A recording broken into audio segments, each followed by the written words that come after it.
Hello, all the members of Sure Success group on Telegram for English Masters in Writer-wise Learning. We are doing now contemporary age, ਜਿਹਦੇ ਕਿ ਆਪਾਂ ਪਹਿਲਾਂ ਦੋ writers ਕਰ ਚੁੱਕੇ। 17 ਅਗਸਤ ਨੂੰ ਆਪਾਂ ਕੀਤਾ ਸੀ Rabindranath Tagore, Indian writer, and 18 ਅਗਸਤ ਨੂੰ ਕੀਤਾ ਸੀ ਆਪਾਂ ਸਟੀਫਨ ਲੀਕੋਕ, ਐਂਡ ਅੱਜ 19 ਅਗਸਤ ਨੂੰ ਆਪਾਂ ਕਰਨਾ ਹੈ ਸਰੋਜਨੀ ਨਾਇਡੂ, जो कि Indian right. As I have created this channel for easy learning for your help, so cooperate us। तो टॉपिक इज ਸਰੋਜਨੀ ਨਾਇਡੂ। ਇਹਨਾਂ ਦੇ ਮੇਨ ਪੁਆਇੰਟਸ ਤਾਂ ਕਿ ਈਜ਼ਲੀ ਲਰਨ ਵੀ ਹੋ ਜਾਣ। ਬੋਰਨ, ਫਸਟ ਪੁਆਇੰਟ, ਇਹਨਾਂ ਦੇ ਜਨਮ ਹੋਏ ਸੀ 1879 ਫੈਬਰਰੀ 13 ਹੈਦਰਾਬਾਦ ਵਿੱਚ, ਐਂਡ ਡੈਥ ਇਹਨਾਂ ਦੀ ਹੋਈ ਸੀਗੀ 1949 ਵਿੱਚ, ਮਾਰਚ 2 ਇਨ ਲਖਨਊ। ਇਹਨਾਂ ਦਾ ਨਿਕ ਨੇਮ ਹੈ ਜੀ nightingale of India. Nightingale of India ਦੇ ਨਾਂ ਤੋਂ ਇਹਨਾਂ ਨੂੰ ਜਾਣਿਆ ਜਾਂਦਾ ਹੈ। And father doctor Aghornath Chattopadhyay सी, मदर बारडा सुंदरी देवी। नैशनैलिटी इन्हां दी इंडियन। पोलीटिकल पार्टी विच इन्हां दा कंट्रीब्यूशन सी ओ सी जी Indian National Congress. Married to Govind Rajalu Naidu in 1898।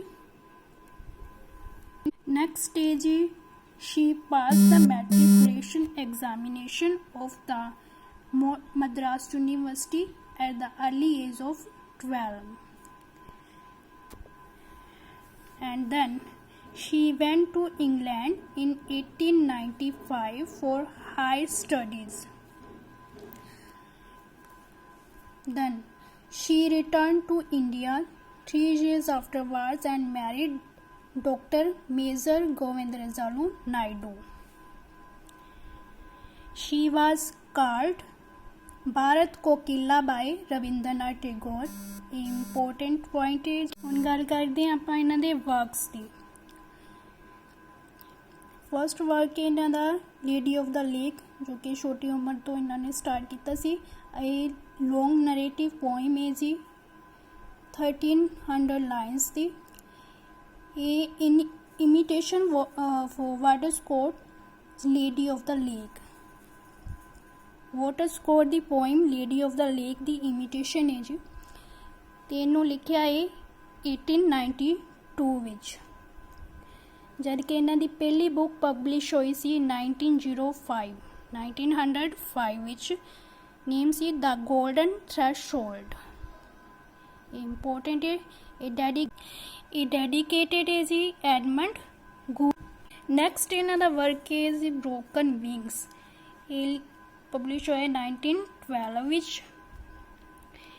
ਇਹਦੇ ਵਿੱਚ 61 ਕਲੈਕਟਡ ਪੋਇਮਸ ਨੇ। ਨੈਕਸਟ ਇਹਨਾਂ ਦਾ ਵਰਕ ਹੈ ਦ ਬਰਡ ਆਫ ਟਾਈਮ, ਜੋ ਕਿ 1912 ਨੂੰ ਪਬਲਿਸ਼ ਹੋਇਆ।